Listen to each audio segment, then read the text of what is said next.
Hello everyone and welcome to another Used Tech Hustle video. In this one we're going to be taking a look at another AMD card. This time it's the R9 270X from Gigabyte.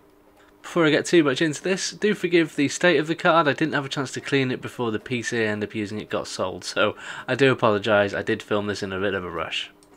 The particular model I was able to acquire is the Gigabyte Windforce Edition with 2GB of VRAM. The recommended retail price on this one at the time in late 2013 was only £165, and I've got to say, without spoiling too much, it really does seem to hold up quite well even this many years later. As you can see, despite the card's advanced age, you have got all the modern connections you may want. That includes DisplayPort, HDMI and dual DVI. Looking a bit deeper into the specification, this is a core clock of 1050 MHz, which can boost up to 1100 MHz. It boasts 2GB of VRAM running at 5600 MHz. It offers a maximum resolution of 4096 by 2160, or 4K as it's more commonly known.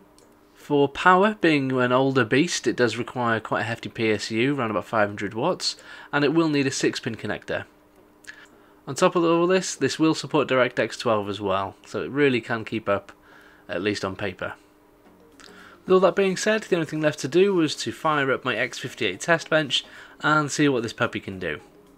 Let's take a look at the benchmarks. Kicking things off in the benchmarks today, we've got Doom. This is running on medium settings, and as you can see on screen, the average was just over 39 frames a second, which I was very happy with for a card of this age. Now of course you could reduce those settings or resolution to speed things up a bit, but I think it was very playable indeed. Up next we've got probably the most modern title that I'm going to be running today, and this was of course Apex Legends. Now due to the VRAM restrictions I did have to set this on low, however at the settings it was an incredibly smooth, just under 70 FPS. The lows were still quite good as well, and yeah, I would say for a budget card you can pick up for quite cheap, this is definitely good performance. Next up, let's take a look at Rise of the Tomb Raider. On the high preset, this thing was no slouch. As you can see, we got an average of just over 50 FPS, very stable as well, very playable indeed. And for a very graphically intense game like this, yeah, very happy with the performance. Sadly, I don't have my hands on the Division 2 yet. However, running the first edition, we're looking on high settings, an average of 45 FPS.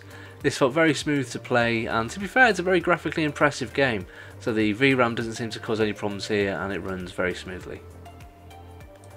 Time for a bit of racing action next in the form of Project Cars 2.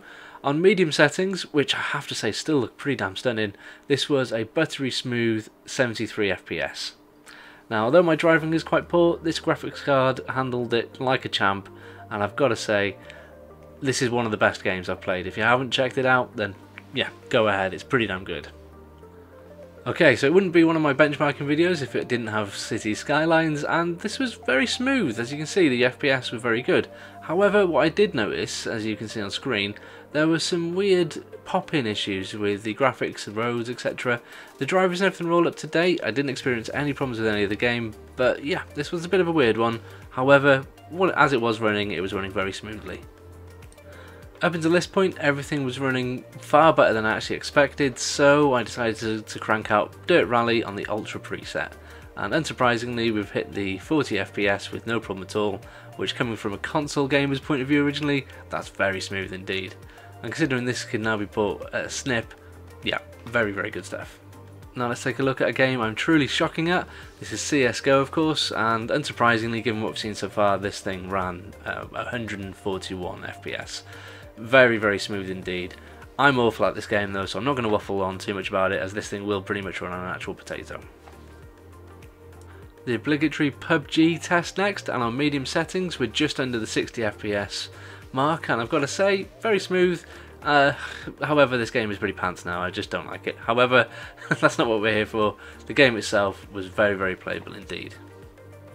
What better way to follow up PUBG than with Fortnite, and unsurprisingly, high settings, 55 FPS just over, very good performance for an absolutely rubbish game.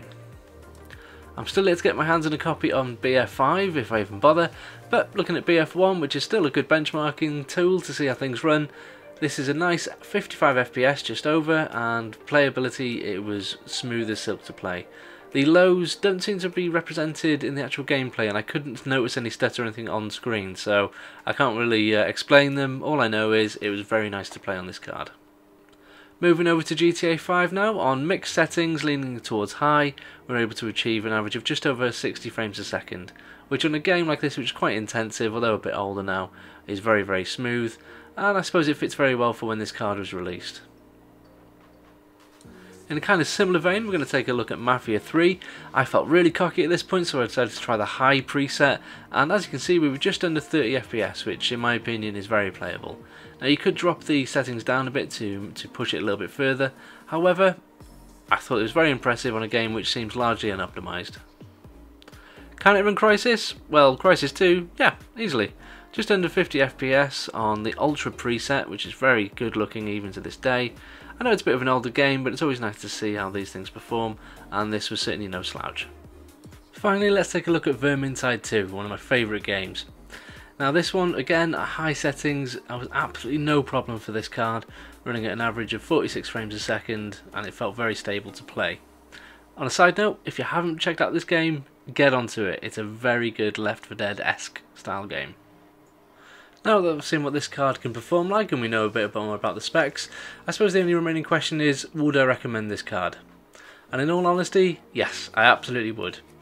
Though I would say if you are scouring eBay for one of these, I would do like I did and hold out on eBay to see if you can get one at a decent price at auction. As you can see here, the buy it now prices are a little bit hefty. Now they might not look too bad, but if we compare it to what we can get from CEX, where you can see here the 4GB model, which will no doubt be a bit more future proof than this one and perform better, is a very tasty £65, which I think is a very good proposition indeed. I was able to score mine at auction at just over £30 with a few pounds for postage, and at that price it's hard not to recommend, so I would suggest to do the same, hold out, but if you can't wait then pop to CEX, grab one of the 4GB models and enjoy some quality gaming at a very good price. Alright, well with that all being said, it's time to wrap up the video. I hope you've enjoyed it and it's been useful. If it has, then I would absolutely love you forever if you could drop a like on it, and if you really want to do me a solid, then why not subscribe? I release regular reviews of things like GPUs, PC cases, used pickups and so on. So if that sounds like something you'd enjoy, get on it. Anyway folks, thanks again for watching and keep hustling.